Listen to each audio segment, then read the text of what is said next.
Hay, nandiyan ka ba? Nakikita mo ba ako?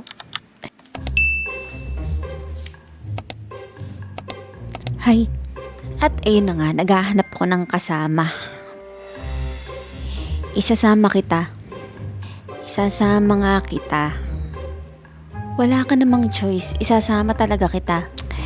Isasama lang naman kita hanggang sa maabot ko yung first million ng pagiging TikTok affiliate ko. Ano, sama ka? Tara.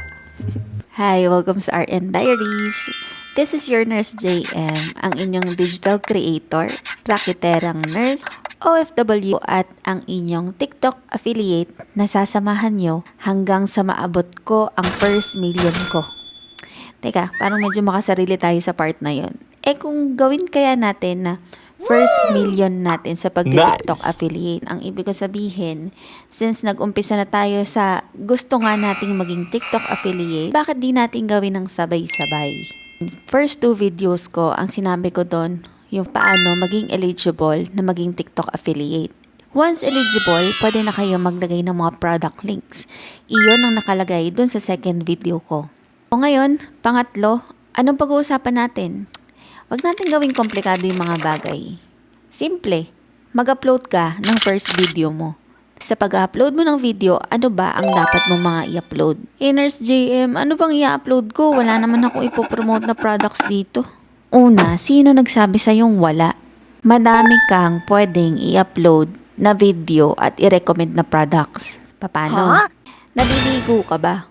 Sasabon ka ba? Nagsha-shampoo ka ba? Umiinom ka ba ng kape? Ano pa yung mga bagay na ginagawa mo araw-araw na hindi mo naiisip na consumer ka din? Bakit hindi natin pagkakitaan yung mga produktong regular na ginagamit mo? Hindi mo naisip yun, no? Akala kasi natin ang pagti-TikTok affiliate ay kailangan si seller magbibigay sa'yo ng mga samples. At saka ka lang gagawa ng mga video na pwede mong i-recommend. Hindi ganun ang sistema. I highly suggest na mag-recommend ka ng mga produkto na alam mong subok mo na. Kasi mas madali para sa'yo na magbigay ng sarili mong review at experience dun sa mismong product. In the first place, bakit ba nagbibigay ng samples ang mga seller?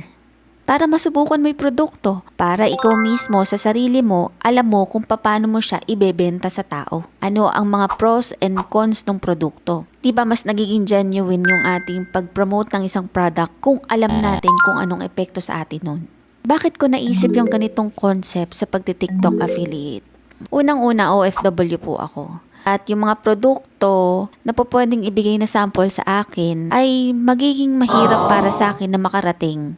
For example, nagkaroon ako ng collaboration, hindi ko napapangalanan. They send the product sa akin. Ang problema, nandito na ako sa Riyadh.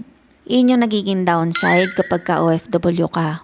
Since hindi naman natin kayang kunin yung mga produkto na yon at kung makagkaroon man tayo ng mga free samples, ay hindi rin naman natin masusubukan dahil nandito tayo nga sa ibang bansa.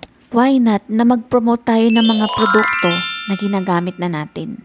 Oo, nanggagaling nga sa sarili nating bulsa yung mga produktong ipopromote natin. Pero, kailan ka mag-uumpisa ng pag-upload ng mga recommended products mo? Kung aantayin mo na pumuti ang uwak na makarating sa'yo yung mga free samples, wag mo na akong titigan dito. Mag-video ka na at mag-upload ka na ng first video mo. O ano, sa susunod ulit ha. Susunod na video ko, ano ba pag-uusapan natin? Comment down below nga kung may naiisip kayo tungkol sa pagti-TikTok affiliate. Pag-uusapan natin yan. Magpapaalam na ako sa inyo. Mag-upload na ako ng first video ko. Baka maging milyonarya pa ako. Yun lang. Bye. Salamat sa panonood. Like, share, and subscribe. Bye.